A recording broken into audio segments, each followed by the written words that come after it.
Hi friends, இன்றைக்கி நம்ம இறால் தொக்கு விழுப்புரம் ஸ்டைலில் பண்ணுறேன்னு சொன்னாங்க. வாங்க பார்ப்போம். முதல்ல எண்ணெயை ஊற்றிக்கிட்டாச்சு, கடுகு போட்டாச்சு. கடுகு நல்லா பொரியணும் ஃப்ரெண்ட்ஸ். இப்போது வெங்காயம் போடும், ஒரு 2 பல்லாரி வெங்காயம். வதக்கிறதுக்கு தேவையான உப்பு போட்டு நல்லா வதக்கணும். வெங்காயம் நல்லா பொன்னிறமாக வதங்கணும்.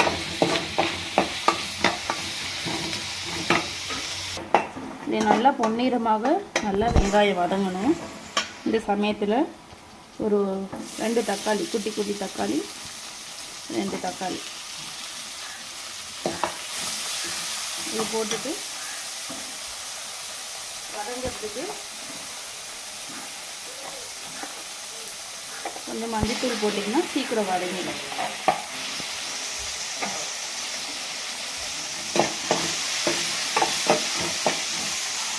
ஒரு ஸ்பூன் அளவுக்கு இஞ்சி பூண்டு பேஸ்ட் போட்டுக்கணும்.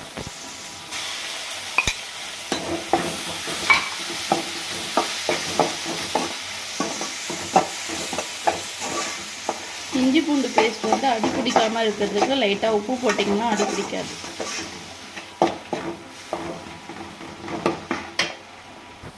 ஒரு ஸ்பூன் அளவுக்கு சிக்கன் மசாலா போட்டுக்கோங்க.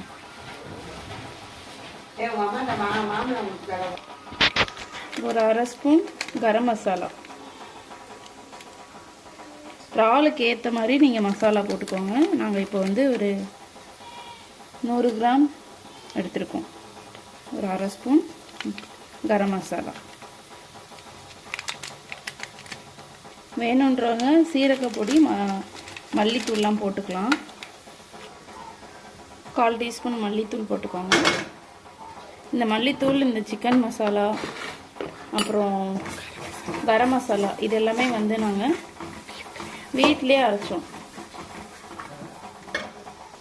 மசாலா போட்டதுக்கப்புறம் கொஞ்சம் தண்ணி ஊற்றிக்கணும்.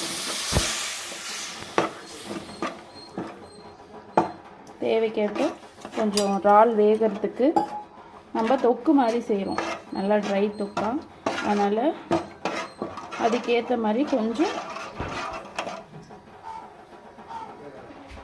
ஏன்னா நம்ம இறால் போடும்போது இறால்லேருந்து தண்ணி வரும் கொஞ்சம். அதனால் நமக்கு தேவையான அளவுக்கு இந்த மசாலா பச்சை வாசனைலாம் போகணும். அதனால் அதுக்காக கொஞ்சம் தண்ணி ஊற்றி நல்லா கொதிக்க விடணும். இப்போ பார்த்தீங்கன்னா நம்ம ஒரு 100 கிராம் இறால் எடுத்துருக்கோம். இது நல்லா இந்த ஃப்ளெஷ்ஷை நல்லா க்ளீன் பண்ணிட்டீங்கன்னா க்ளீன் பண்ணி மஞ்சத்தூள் போட்டு நல்லா கழுவி வச்சுக்கிட்டோம். இப்போது இது நல்லா இந்த பச்சை வாசனை போகணும். அது மட்டும் நம்ம கிண்டிக்கிட்டே இருந்துச்சுன்னா சிம்மில் வச்சு நல்லா அந்த பச்சை வாசனை போக கிண்ட விடணும். இதுலேயும் பார்த்தீங்கன்னா இந்த ஓரத்தில் எண்ணெய் பிரிஞ்சு வரும். இப்போ பார்த்தீங்கன்னா இந்த ஓரத்தில் நல்லா எண்ணெய் பிரிஞ்சு வந்திருக்கு. இந்த சமயத்தில் நம்ம இப்போது இறாலை போட போகிறோம்.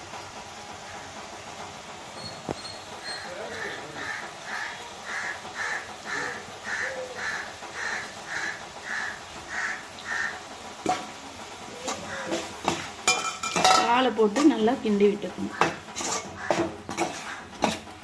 இறால் எத்தனை நிமிஷம் வேகணும்னா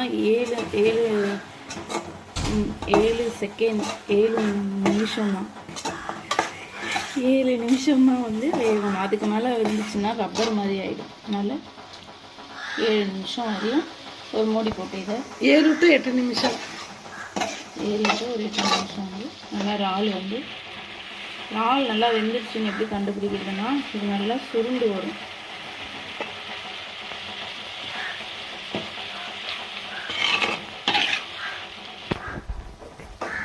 பாருங்கள், நல்லா இறா நல்லா சுருண்டுடுச்சு பாருங்கள்.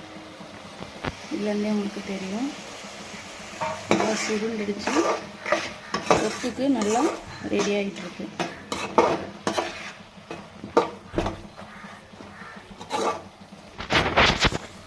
இது பார்த்தீங்கன்னா இதை நம்ம சாதத்துலேயும் ஒயிட் ரைஸ்லேயும் நல்லா பிசைஞ்சு சாப்பிட்லாம்.